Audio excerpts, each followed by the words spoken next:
If you're old enough to remember when phones had cords and the only thing that went viral was a cold, then you're in the right place. Welcome to the Big 6-0 with Kaylee Harris and Guy Rawlinson.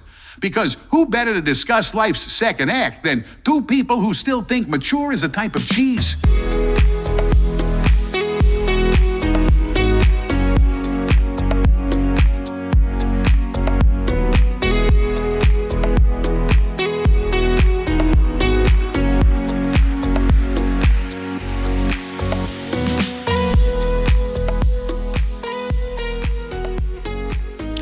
Hi everyone, and welcome to another episode of the Big 6-0. I'm Guy Rawlinson, and with me, as always, my great mate and fellow time traveller from Epping West Public, Kaylee Harris. How are you? Hello. Now, this week we've got a topic that got me thinking. We're talking about those sliding door moments.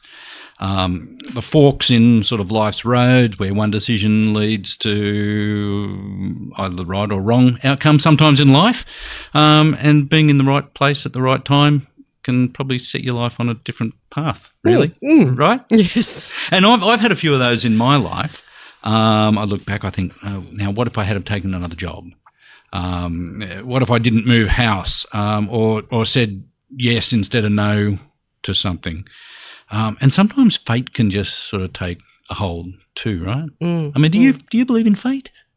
I don't know. I kind of being brought up as an Anglican, I guess. I don't tend to believe in fate. I tend to think that everything happens for a reason, from a higher purpose, I guess. Yeah, okay. But I don't know. Do you?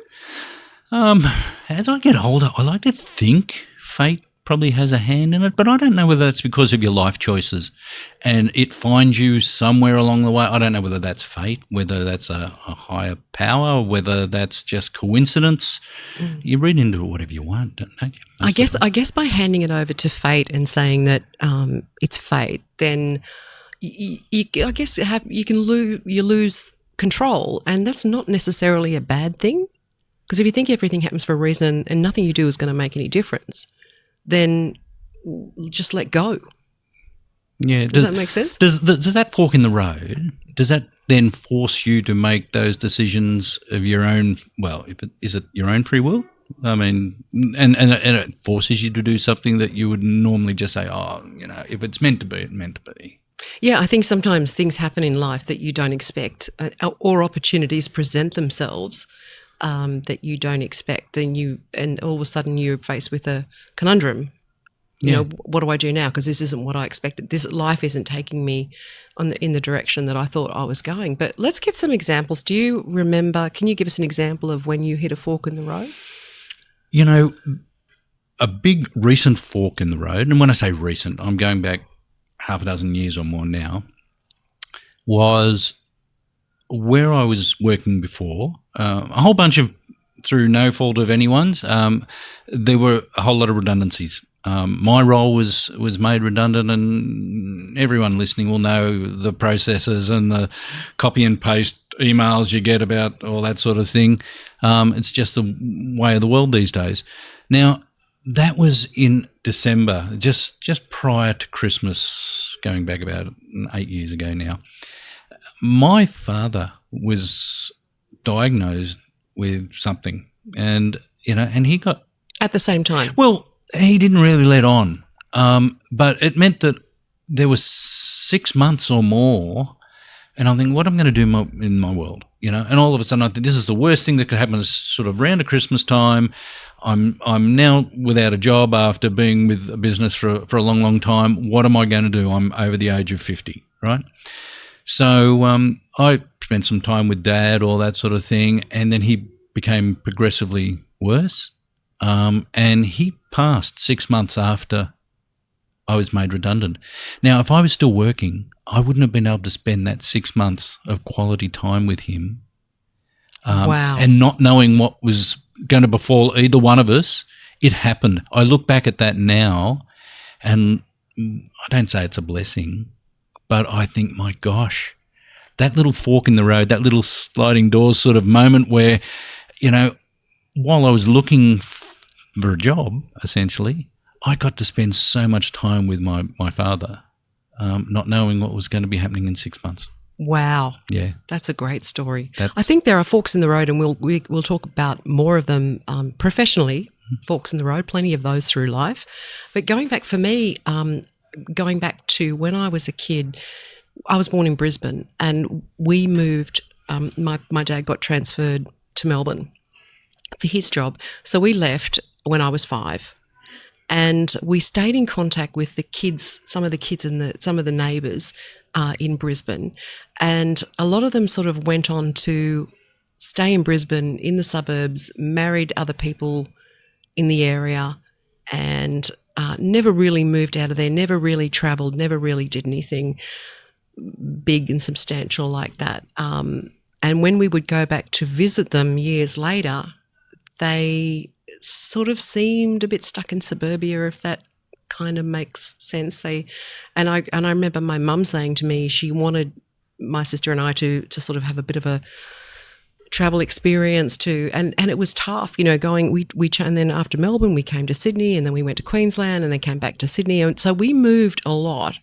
And as a kid, I was changing primary schools a lot, and forced to make new friends every couple of years because we found ourselves somewhere else. Now, whilst that might have been a bit hard at the time, I'm so grateful for that experience now.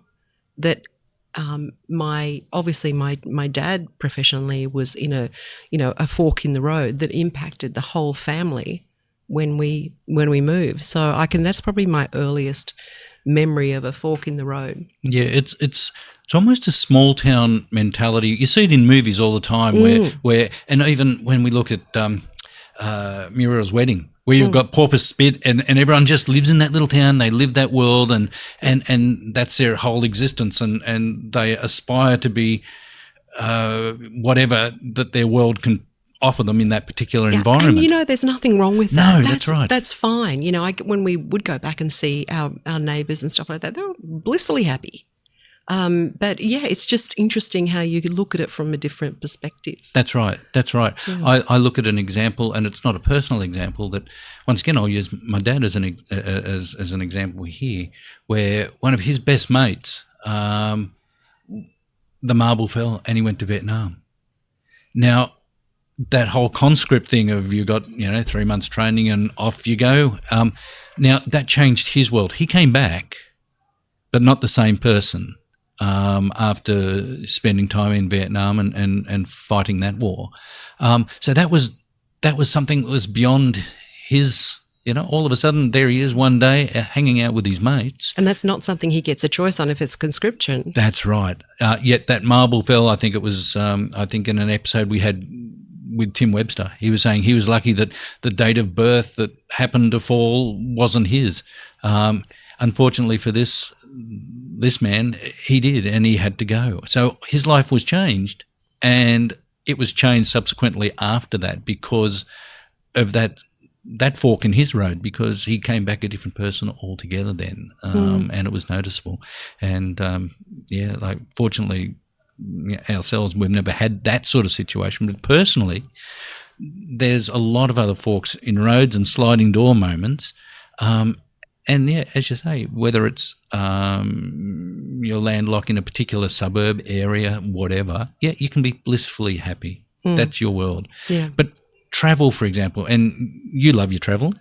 Have you ever been somewhere where you've been off the beaten track, or you've just found something or somewhere that you didn't expect to find while you're away? Or I went to this is probably in my 20s. I went on a holiday overseas to see some family over in the US, and on the way stopped off in Hawaii, and I absolutely fell in love with Hawaii. I thought, oh my gosh, I want to live here. I'm coming back. This is the best place in the world.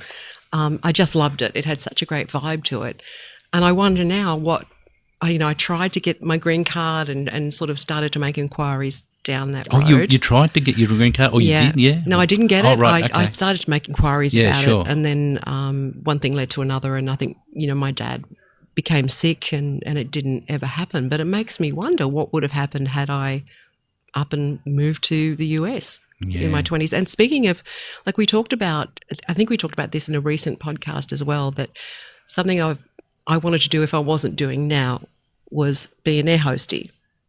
And I wonder now, because I went for the interviews at Qantas and no, Ansett, I think it was, when Ansett was a thing. And I got to the third interview, and a girlfriend she went through it with me. She got through, and she was flying for years. I got to the third interview and bummed out and didn't get the job. And I was so convinced I was going to get it. You know, I've got quite an outgoing personality, and everyone told me that's what they're looking for, you know. And I just was convinced I was going to get it, and then I didn't get it. And I had my whole life in front of me of flying and all those sorts of things, and then it didn't happen. But then, you know, I went into, I was in radio at the time, and the radio career took off. Now, that would never have happened had I been flying. But it would be another set of experiences. And is it an older thing that we go through that we say, what if? Or, I mean, do 8-year-olds say, I wish I had have done this? Or is it an older thing where you say, I think it's an adult thing. Yeah. I think you probably start doing the what ifs in your 20s maybe, or your 30s. And is that because the grass is greener in your mind's eye? Or what is it? You have the ability to be able to look at other situations when you're starting to make big life decisions, like, you know, getting married and having kids and things like those big moments. Then I think that's when the what ifs start to come in, because you think, okay, well, what if I don't have kids? What if I don't get married? What if I marry somebody else? What if I, you know, leave this marriage? I think that's when you start to see, is the grass greener? And you know what? Most of the time, it's not. Yeah, it's another one of those DeLorean time machine moments, isn't it, where you start to say, you know, and sometimes in your mind's eye, great. Yeah. But in reality, are the paths that you end up taking or you choose to take, are they the ones you're meant to take? What do you think? Are they the paths you're meant to take? I think so. Yeah. I think so. I think those things happen for a reason. And we talked, like you said before, is it fate? But I think those things happen for a reason. And I think when you are presented with a fork in the road in your life, it's a really good time to reflect.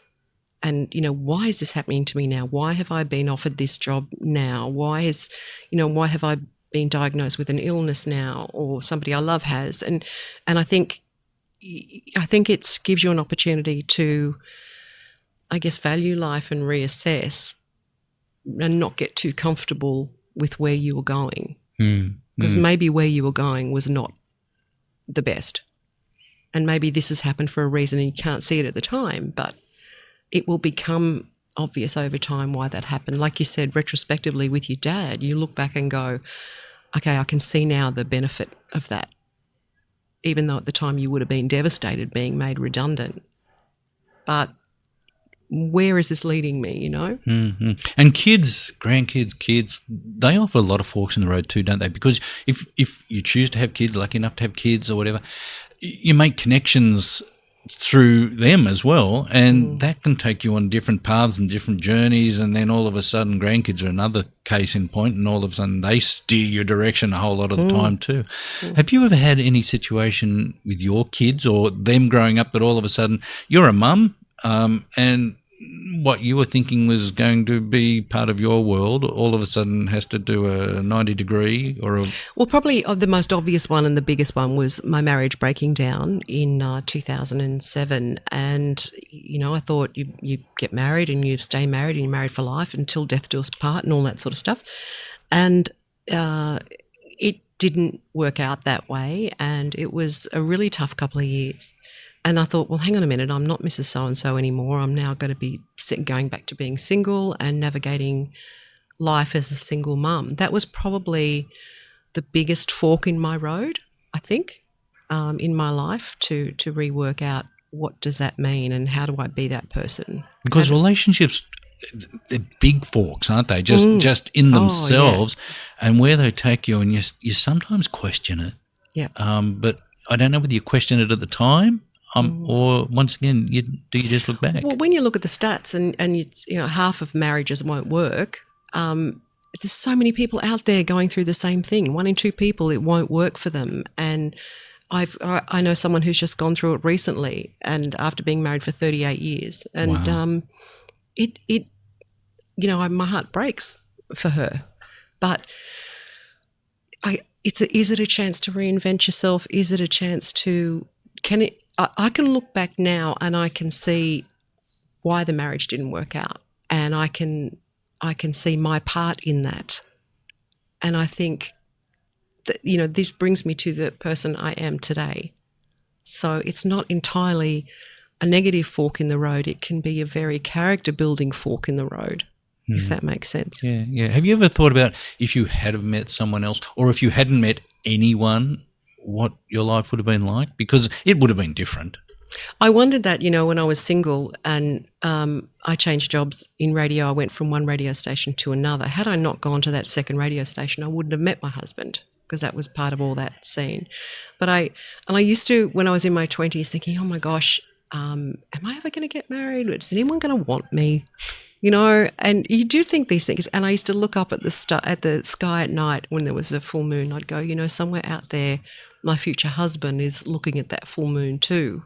I wonder who it is. You wouldn't have been the only one doing that. Yeah. Who is he? Where is he? And who's he with now? And how's he going to come to be in my world? And all of those things. But I thought, what if I don't meet anyone? What if I end up not having kids? That could be my life. Yeah. And I didn't want that. I mean, I always wanted to have kids. So, and as it turned out, I was very blessed. But it's interesting how your life takes that turn, and you think, how would it have been different had something else happened? And I think we've done that. I'll put my hand up. I would sometimes, as a younger man, I don't know if that's a blokey thing to do, and you'd look up at the moon or whatever and think, yeah, someone that I'm going to meet is looking at exactly the same thing, thinking. So I didn't think it was going to be Kaylee. I didn't. Sorry. What are you saying? I'm not saying anything. Is there a what if though that I shouldn't say regret? Is there a what if that you still think about today though? Oh gosh, I'm sure there are plenty of them. I'm just trying to think. Yeah, there is a what if an opportunity presented itself for me to have a relationship with someone who was sort of reasonably well known in this country, and I decided not to. And I thought, no, this doesn't feel right, and I didn't do it. But I wonder what my life would have looked like had I gone with that. Yeah. How different it would have been. I know, professionally, I remember being offered a job. I went for a job. I must have been in my early 30s. And I know I'm wearing an Australian Open top today, not through coincidence, maybe through fate. And the job was with the Association of Tennis Professionals, the ATP. And I got down to the last three. And it had gone from, and I think we'd only just had our first little girl, and it went from being a job where I would be spending 6 weeks of the year away from home, and we could live with that. We thought, fantastic. Now, by the time it got down to the last three, that had extended to something like 17 weeks away, and that included Christmas and all those sort of things. And I thought, and it was sold, you'll be chatting with, and the names came out back in the day. It was like the Ivan Lendls and all that, and you'll be having to mix with those people. And I often thought, wow, I would have loved that role. That would have been a fantastic role. Would that have been your dream role? At the time, yeah. But my bigger dream was to spend time Christmases and not be that dad who... The absent dad. Oh, remember when we did this at Christmas time? Oh, no, Dad wasn't here. He was over in wherever.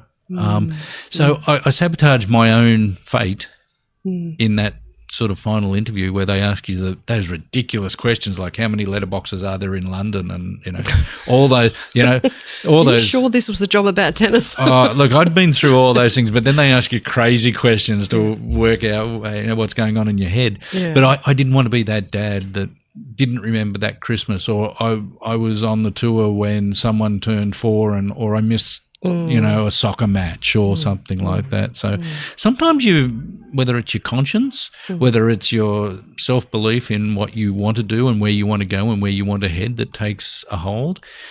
And does that all sort of come together in your life choices as well and say fate has nothing behind it? Or is that fate actually helping you make those decisions? Oh, I don't look, know. it depends, I guess, on your beliefs. Yeah. What you believe in the the universe, God, the greater powers that be, whatever you believe in.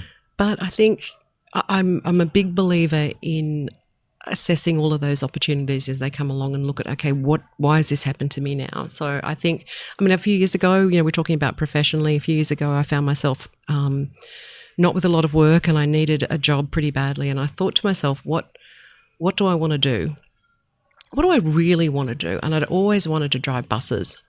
So I thought, well, I'm going to do that. And I went and got a job, and I drove buses for 6 or 8 months before another better paying job came along. And I am so glad I did that, because I loved it. I still love the idea of it. So that the experience and the people that I met, and I'm not talking about work colleagues so much as the passengers that I met and the people that I met, and what I learnt about myself in that role was just fantastic. It's such a blessing, and all those different things that you do make you who you are today. It's the people you meet, circumstance, and even doing this, think, wow, it's a little podcast. And the people I've come in contact with, I think that's fantastic. These situations I've never find myself in, and then through that, they give you the introduction, all those sort of networking things, and you don't call it networking at a certain age, it's just nice to meet people. Everyone is someone different. So that little change in my life has meant that I've got to meet some remarkable people with remarkable stories. Yeah. And I know in both of our careers in the media, you do get to meet some amazing people. But everyone is someone's brother, someone's sister, someone's neighbour, someone's uncle, and they're just regular people who go through all these things as well, right? Yeah, definitely. Another one that pops into mind, I remember when I was in my 20s, a girlfriend of mine and I, we were talking about going travelling for 12 months like a lot of young Aussies do. And we had made a decision that that's what we were going to do. We started madly saving up money and had it all planned out where we were going to go and do the US and London and Europe and the whole thing. And we're going to be away for 12 months. And it was so exciting. And I thought, wow, this is great. And I thought I might end up living in London. I might end up working overseas somewhere. And about 3 months before we were due to leave, she told me she had met someone and she wouldn't be going anymore. And I was devastated, absolutely devastated. But now when I think about, had I done that, where would I be today? I could be anywhere in the world doing anything. And I didn't. I ended up staying here and went back to work, like knuckled down to work, and the career took off and away we go. So it's interesting, isn't it? You look back at those times and thought, wow, what if I'd done that? Yeah, there's always some small decisions too that lead to bigger things as well. I don't know about you. I can't think anything off the top of my head which was like a relatively small decision, but it may be whether you go to a party or you go to, I really don't want to go out tonight and do such and such, and then you meet someone amazing or something incredible happens to you. Not the most pleasant of stories, but a friend of mine in their teens made that little snap decision that you do when you're a teen to, I'll get a lift with someone. And they got a lift with that particular person. And it was a wet night and the roads are a little bit slippery. Now, they survived the car accident, but it changed her life forever. A lot of plastic surgery, all those sort of things. But that little split decision of actually deciding, I will go with, Johnny instead of Mary, had changed her life forever. And you and I and everybody listening too would make a million decisions like that every day. That's right. Every day. Yeah. I think about some of the tragedies, it wasn't long ago, I think it was the 50th anniversary of the Granville train disaster. Yeah. People just making their annual commute, yet so many stories came that, I missed my train, or I decided I was going to take the later train that day or bus. They are real sliding door moments, aren't they, too? Yeah. Well, I guess, and more recently, the air crash in India. That's right. that with one man surviving and all the other people on board didn't survive, and he's now joined a very exclusive club, would be questioning a lot of things, I would imagine, in life, that his road, what his life was like before that and what his life is going to be like now after that. After the movie 11A comes out, or book 11A, Yes, I think that yeah. his life. But I think he lost a brother in that. Yes. In that Yeah. tragedy as well. So yeah, his life will never ever be the same. And there's so many movies as well that sort of, I mean, I don't know if you've got a favourite change. I mean, there's Sliding Doors, which is a very obvious one. I always used to love that movie with John Cusack and Kate Beckinsale called Serendipity. Okay, I've heard of it. I haven't seen it. Yeah, basically a movie where a guy meets a girl and he puts, I think she puts a note in the book or something, and then sells the book. And so they're meant to meet up if he happens to find that note in the book. And look, I think most Hollywood. movies, if you think about it, most movies have a sliding door moment. I mean, you think about Grease.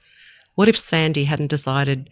She was going to be Sandra Dee, and and then all of a sudden she changed to to be with, what was his name in the movie? Danny. Sorry, gosh, can't believe Come I on, forgot that. Danny Zuko. I Where know. were you? I know. Sorry, spur of the moment. And I'm thinking like Top Gun. Yeah. That was going one way, and then all of a sudden it's gone the other way. Just about every Bambi. Every movie you think about, There's one from left field. little Bambi, mum gets shot and Bambi's on a different path. So think about it. Every movie has that where the people are on a path and it doesn't go according to plan. Otherwise, the movie would be as boring as the proverbial. Well, I used to. I still like watching a movie with Robert Redford called The Natural. It's a baseball movie. Yes. And he's a pitcher. Yeah. And he meets a woman on a train. She ends up a little bit left of centre, shoots him. And so all of a sudden his life as a pitcher is gone, but he becomes one of the great batters in the sort of game. So you're right. Yeah. Bambi, though. Wow. Sorry, that was a bit depressing, wasn't it? Wow. What about Lion King? Perfect example of life not working out the way you thought it would. Okay. There's a whole other podcast in this. Oh, no, you lead me down that path. Hey, listen, I'll finish up with this. If there was a chance to wake up in any town, any city, so as you could make that sort of fork in the road and say, oh, look, I tomorrow I'm going to just change my life, but I have control of that. Would there be anything that you would do, or would there just say, oh, I think I can just go on a holiday and let life take care of itself? Yeah, no, I don't. I think I would just let go and let life show me where it wants me to be. Yeah, sometimes you just have to do that, don't you? Yeah. I think it's Very deep and meaningful, aren't we? Yeah, look, I think you should go and reacquaint yourself with Danny Zuko. Yeah, or Bambi. Yeah, no, I'm not going to do Bambi. Sorry, and we'll talk Sorry, again John soon. Travolta. We'll talk again soon. Cheers. Okay, bye. The views and opinions expressed on the Big 6-0 are personal and reflect those of the hosts and guests. They do not represent the views or positions of any affiliated organisations or companies. This podcast is intended for informational and entertainment purposes only and should not be construed as professional advice. Please consult with a qualified professional for guidance on any personal matters. Oh, and before we go, let's give credit where credit is due. Kaylee Harris and I came up with all the genius content for this week's episode. Our producer, Nick Abood, well, he keeps the lights on and makes sure we don't accidentally upload a cat video instead of a podcast. So thanks for keeping us on track, Nick. Nick?